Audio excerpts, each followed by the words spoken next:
이제 말씀으로 들어가겠습니다. 우리가 앞선 3주 동안 사도행전을 계속해서 이어갔죠. 그러면서 다락방의 120명, 오순절의 성령 강림, 그리고 예루살렘을 뒤흔든 이 베드로의 설교까지 보았습니다. 지난주에 우리는 이 베드로의 설교가 너희가 십자가에 못 박은 이 예수를 하나님이 주와 그리스도가 되게 하셨다라는 선언으로 끝나는 것을 우리가 들었죠. 강렬하고 선명한 그 선언이었습니다. 그런데 오늘 우리는 그 설교가 끝나는 직후의 장면으로 이제 들어갑니다. 37절 말씀이죠. 함께 읽어볼까요? 37절 말씀. 자, 시작. 그들이 이 말을 듣고 마음에 찔려 베드로와 다른 사도들에게 물어 이르되 형제들아 우리가 어찌할꼬 하거늘. 아멘. 여러분 이 한 문장이요 오늘 우리가 집중해야 할 장면이면서도 집중해야 할 단어들이 곳곳에 들어있는 말씀입니다. 우리가 한번 생각해 보죠. 그날 베드로의 설교를 들은 사람들이 얼마나 많았을까요? 오순절을 지키러 예루살렘으로 모여든 수천 명의 군중들이 있었어요. 그들은 전 세계 각지에서 온 사람들이었습니다. 교육 수준도 달랐고요. 배경도 달랐고 기대도 달랐습니다. 그 군중이 설교를 듣는 것이에요. 그런데 그 중에 3천 명이 그날 세례를 받고 교회에 더해집니다. 그럼 무엇이 그들을 이렇게 바꾸었을까요? 베드로의 설득력 있는 말솜씨 때문일까요? 그날의 분위기 때문이었을까요? 오순절에 기이한 무언가의 현상이 그들에게 큰 충격을 준 것이었을까요? 오늘 본문은 그 질문에 정면으로 답을 하는 내용입니다. 그리고 그 답은 우리에게도 아주 중요한 질문을 던져요. 우리는 어떻게 그리스도인이 되었는가? 더 근본적으로는 우리는 정말 그리스도인이 맞는가? 라는 질문을 던집니다. 이 37절의 장면을 제대로 이해하기 위해서 잠깐 그날의 분위기를 다시 한번 떠올리기 원합니다. 베드로가 설교를 마친 다음이에요. 그 시점입니다. 그 자리에는 두 종류의 사람들이 있었죠. 처음에는 조롱하는 사람들, 그리고 놀랍고 당황한 사람들. 이 베드로는 이 혼란스러운 군중 앞에서 설교를 한 것이죠. 그런데 그 설교의 내용이 청중들의 기분을 배려해 부드럽게 포장한 메시지 그런 것이 아니었어요. 청중들의 그 리즈를 풀어주는 그들이 원하는 설교가 아니었다라는 거예요. 여러분이 십자가에 못 박은 그 예수가 하나님이 세우신 메시아고 지금 하나님 우편에 계셔서 통치하고 계신다. 여러분 이것은요. 그 자리에 있는 사람들이 가장 불편하게 들을 수밖에 없는 말이에요. 왜입니까? 지금 7주 전 예수님의 처형에 직접적이면서도 간접적으로 가담했거나 침묵으로 동조했던 그 사람들에게 하는 말이거든요. 그러니 그분이 메시아이고 주님이었다라는 그런 선언이 그들의 마음에 찔리는 말이 될 수밖에 없는 것이죠. 불쾌한 말이 될 수밖에 없었어요. 그리고 그 찔림 앞에서 사람들이 묻는 거예요. 묻었다보다는 서로 이야기합니다. 나눠서 얘기해요. 뭐라고요? 형제들아, 이제 우리가 어떻게 할꼬? 여러분, 이것이 오늘 이야기의 출발점이에요. 37절 말씀, 중요한 말씀인데 오늘 말씀의 핵심적인 말씀인데 여기에서 이런 말이 나옵니다. 그들이 이 말씀을 듣고 마음에 찔려. 이 짧은 문장 안에 아주 중요한 진리를 담고 있는데요. 그들을 찌르는 것은 베드로가 아니었죠. 베드로의 말이었습니다. 그리고 더 정확하게 말하면 그 말을 통해서 역사하시는 성령님이셨다라는 거죠. 여기서 우리가 설교에 대해 한 가지를 이야기하면서 넘어가면 좋을 것 같아요. 설교는 강연이 아니죠. 강연은 지식을 전달하는 것입니다. 강연을 잘 들으면 깨달음이 생기고요. 정보를 쌓아요. 그러나 여러분 설교는 그것과는 달라요. 설교는 설교자의 목소리를 통해 선포되는 하나님의 말씀인 것이죠. 그래서 우리가 설교를 들을 때 우리는 사람의 말만 듣는 것이 아닙니다. 하나님의 말씀이 그곳에서 들리는 거죠. 누구에게요? 저와 여러분에게. 설교를 하는 당사자인 저에게도 하시는 말씀이라는 거예요. 주님은 그 말씀을 통해 하나님이 직접 말씀을 덧붙여 하신다라는 겁니다. 직접 말씀을 하시는 거예요. 그렇기 때문에 설교에는 강연에 없는 어떤 힘이 있다라는 거죠. 그날 베드로의 설교가 끝났을 때 사람들이 정말 오늘 좋은 강의를 들었다, 많이 배웠다 라고 말하지 않아요. 그들은 뭐라고 얘기하냐? 마음에 찔렸다, 이런 말을 해요. 여러분, 찔림은 지적 동의가 아니에요. 충분했다, 내가 많은 걸 배웠다, 이런 지적 동의가 아니죠. 마음 깊은 곳이 건드려지는 것입니다. 건드려지는 것. 그러니까 자신이 어디에 서 있는지, 무엇을 여태까지 해왔었는지, 지금 내가 어디로 가고 있는지가 한순간에 선명하게 드러나는 경험. 그러니까 내 안에 있는, 내면에 있는 내가 지금까지의 모든 상황들이 한 번에 보여버리는, 내가 보여버리는 그런 경험을 하게 되는 것이죠. 다윗이 시편 51편에 이런 기도를 합니다. 하나님이여, 상하고 통회하는 마음을 주옵소서. 다윗은 그 마음을 하나님께 구했어요. 스스로 만들어낼 수 없다라는 것을 다윗은 알았거든요. 37절에 군중들에게 임한 것이 바로 그 마음의 상태였어요. 스스로는 일으킬 수 없는 그 마음의 상태. 상하고 통회하는 마음.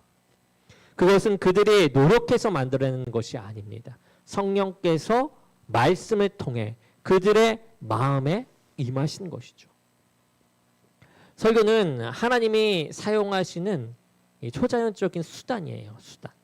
설교자는 도구일 뿐이고 말씀이 씨앗이고 성령이 우리들에게 역사하시는 그러한 분이신 것이죠. 성령님이. 그래서 설교의 결과는 설교자의 능력에 달려있지 않아요. 이 성령의 역사에 달려있다라는 것입니다. 베드로가 그날 유독 말을 잘했기 때문에 3,000명이 찔린 것이 아니다라는 거죠. 성령께서 그 설교를 통해 3,000명의 마음을 직접 두드리셨기 때문에 마음의 찔림이 일어난 것입니다. 여러분, 아멘. 이것이 왜 중요합니까? 왜 중요합니까? 우리가 설교를 들을 때의 자세와 태도가 달라지기 때문에 그래요. 이것을 우리가 알고 받아들일 때 우리의 자세가 달라집니다. 설교가 나에게 아무런 감동도, 아무런 찔림도, 아무런 울림도 없이 지나간다? 그렇다면 그것은 단순히 설교가 재미없었기 때문만은 아닐 수 있다라는 거예요. 더 근본적인 질문을 해야 돼요. 뭐냐? 나는 하나님의 말씀 앞에 열린 마음으로 지금 서 있는가? 열린 마음으로 지금 하나님의 말씀을 듣고 있는가? 라는 것입니다. 그렇게 마음이 찔린 사람들, 그 사람들이 서로에게 물어요. 형제들아, 우리가 어찌할꼬? 여러분, 이 질문이요, 참 중요한 질문이에요. 이 질문이 나오기까지 무슨 일들이 그들 안에서 일어나느냐? 그들은 자신이 이 비참한 죄인임을 알아요. 알게 된 거예요. 알게 됨을 통해 이런 말이 나옵니다. 하나님이 보내신 메시아를 그들이 거부했고요. 그분의 죽음에 동참했다라는 사실이 그 순간에 선명하게 드러나잖아요. 자신이 했던 것들이 지금 보여버린 거잖아요.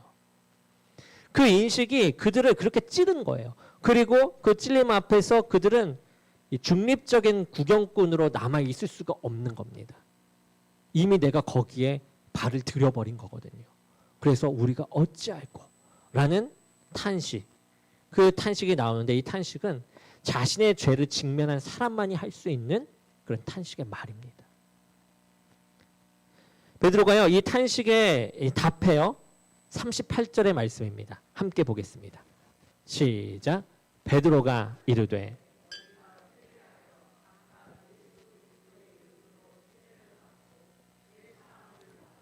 그리하면 성령의 선물을 받으리니. 아멘. 자, 여기에서 베드로의 대답이 무엇인가? 이거를 한번 보게 되면 그는 앞으로 여러분 더 착하게 사시기 바랍니다.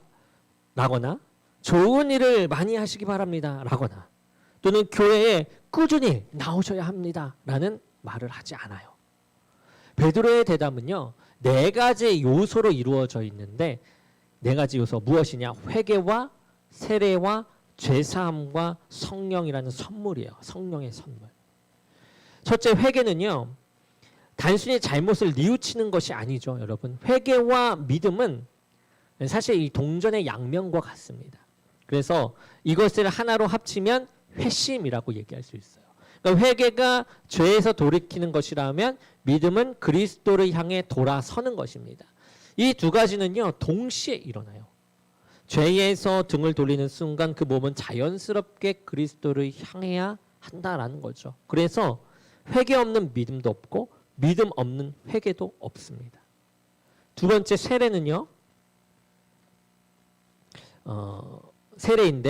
두 번째는 세례인데 우리가 한 가지를 알아야 하는 게 그날 베드로 앞에 있는 사람들이요, 유대인들이었잖아요. 이 세례에 대한 이야기인데요.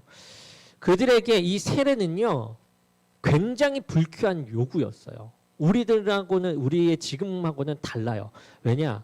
당시 세례는요, 이방인이 유대교로 개종할 때 받는 의식이었거든요. 그러니까 태생적으로 유대인인 사람에게 이 세례를 받는다라는 것, 무슨 말이 되는 거예요? 여러분이 이방인과 다를 바 없다라고 말하는 것과 같은 거예요. 그러니까 엄청나게 자존심이 상하는 아주 불쾌한 요구라는 거예요. 세례를 하는 것이. 그럼에도 불구하고 그날 지금 3,000명이 세례를 받습니다. 왜 그럴 수 있었을까요? 그들이 설교를 통해 하나님의 말씀을 들었기 때문에, 자존심보다 더 크게 마음의 찔림을 받았기 때문에, 마음을 찌르는 무언가가 그들에게 있었기 때문에 그렇습니다. 다음은 세 번째예요. 죄사함이라는 것입니다. 여러분, 죄사함은 우리가 착하게 살아서 얻는 것이 아니죠. 예수님이 십자가의 죽으심으로 우리 죄값을 치르셨기 때문에 주어진 거예요. 그런데 그 죄사함이 나에게 실제로 효력을 발휘하는 통로가 있는데 그것이 무엇이냐? 회개입니다. 그냥 주어지는 것이 아니라 효력이 발휘되는 게 회개예요. 죄사함의 근거는 예수님의 십자가가 맞아요. 그렇지만 그 죄사함이 내 것이 되는 길은 회개를 통해서입니다. 회개 없는 죄사함은 없어요. 그래서 베드로가 먼저 회개를 말하는 거예요. 그리고 그 결과로 죄사함을 약속합니다. 이것이 순서예요. 이 순서는 중요합니다. 그리고 네 번째는 무엇입니까? 성령의 선물이에요. 자, 여기서 중요한 구분을 하나 하자면 성령의 선물, 성령이라는 선물과 성령의 은사는 달라요.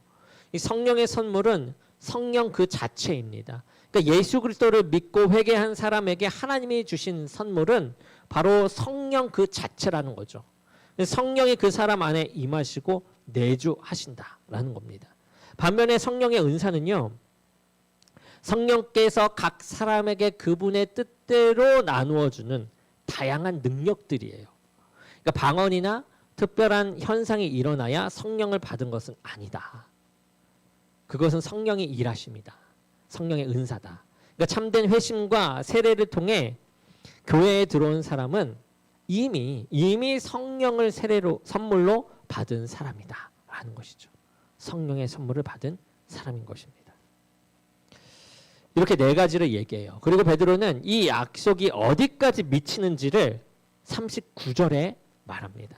우리 함께 읽어보겠습니다. 39절 시작. 이 약속은 너희와 너희 자녀와 모든 먼 데 사람 곧 주 하나님. 아멘.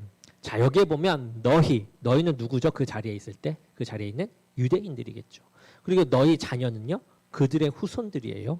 그리고 모든 먼 데 사람은 바로 이방인들입니다. 그러니까 모든 사람을 얘기하는 거죠.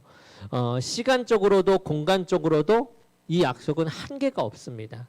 그리고 그 약속을 받은 사람들이 더 구체적으로 누구라고 얘기하느냐? 바로 주, 우리 하나님이 얼마든지 부르시는 자들이라고 얘기해요. 이 부르심은 여러분 인간이 먼저 선택한 것이 아니죠. 하나님이 먼저 우리를 부르신 것이에요. 결국 여러분 이날 3,000명이 세례를 받고 교회에 더해졌습니다. 예수님이 3년 동안 공생애를 사시는 동안에 또 이만큼의 회심은 없었어요. 예수님이 오병이어의 기적으로 5,000명을 먹이셨을 때요. 그 많은 사람들 중 다수가 결국 예수님을 떠나요. 그런데 오순절 하루에 이 3,000명이 돌아옵니다.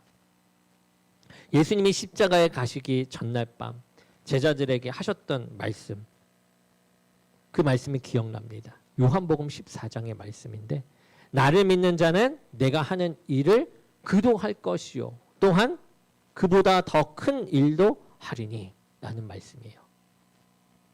예수님이 예언하신 그 더 큰 일이 지금 이 오순절에 베드로를 통해 이루어진 것입니다. 여기서 우리 이제 한 걸음 더 들어가야 합니다. 오늘 앞서 말한 것처럼 그리스도인, 본문이 우리에게 보여주는 그리스도인이 어떤 사람인지, 그리고 그것이 오늘 설교에서 가장 중요한 부분이기도 하죠. 그리스도인이란 어떤 사람인가? 많은 사람들이 이렇게 생각한다라고 해요. 그리스도인은 기독교를 자신의 종교로 선택한 사람이다. 교회에 나가기로 결심한 사람이다. 성경의 교리를 받아들이기로 결정한 사람이다. 즉 그리스도인이 된다라는 것은 내가 무언가를 하는 것에 있다라고 생각을 해요. 그런데 오늘 본문이 보여주는 그림은요, 완전히 다릅니다. 그날 3,000명을 보세요. 그들이 무언가를 해서 그리스도인이 된 것이 아니에요. 그들에게 무언가가 먼저 일어났다라는 겁니다. 일어났다. 성경 설교를 들었고 마음이 찔렸고 어찌할 거라는 탄식이 터져 나옵니다. 여러분 이것은 그들이 계획한 것이 아니죠. 그들의 의지로 만들어낸 것이 아닙니다. 성령께서 그들에게 역사하신 것이에요. 아멘. 기독교는요, 그래서 내가 선택하는 종교가 아닙니다. 기독교는 나에게 일어나는 사건이라고 할 수 있어요. 이 차이가 참 중요해요. 여러분 내가 선택한 것은요, 내가 취소할 수 있기 때문에 그렇습니다. 취소. 내가 결심한 것은 내가 돌이킬 수가 있어요. 그러나 내가 일어난 일은, 나에게 일어난 일은요, 그렇지가 않아요. 여러분 내가 태어난 것을 내가 취소할 수 있습니까? 없죠. 그렇듯 성령께서 나를 거듭나게 하신 그 사건은 내가 돌이킬 수 있는, 되돌릴 수 있는 것이 아니라는 겁니다. 그 사건이 일어난 사람에게는 이제 변화가 생기는데요. 무슨 변화가 생기냐?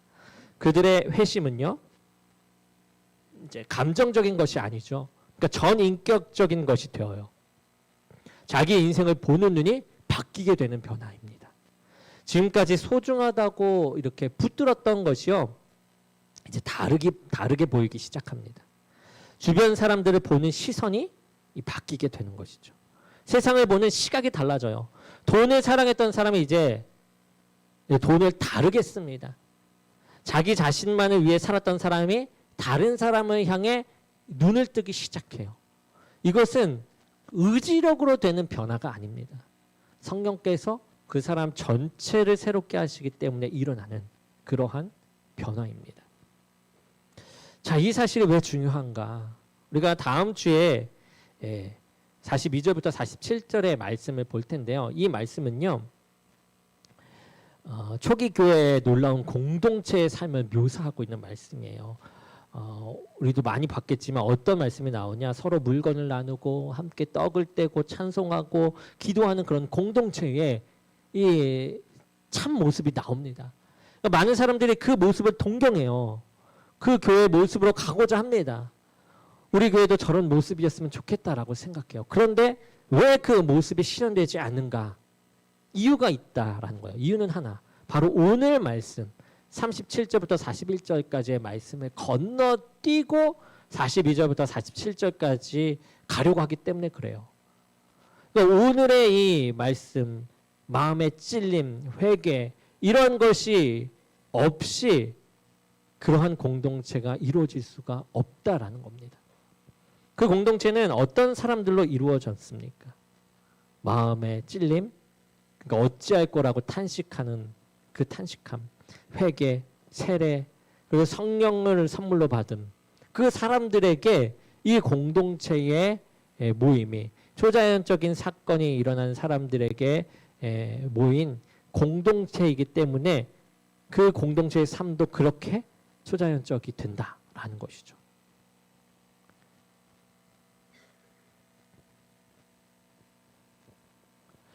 그렇게 교회는 초자연적인 공동체가 되는 것입니다. 그 교회의 회원은 그렇게 초자연적 사건이 일어난 사람들이 되는 것이죠. 교회당에 나오기로 결심한 사람들의 모임이 아닙니다. 성령께서 먼저 찌르고 부르시고 회심하게 하신 사람들의 공동체인 것이죠.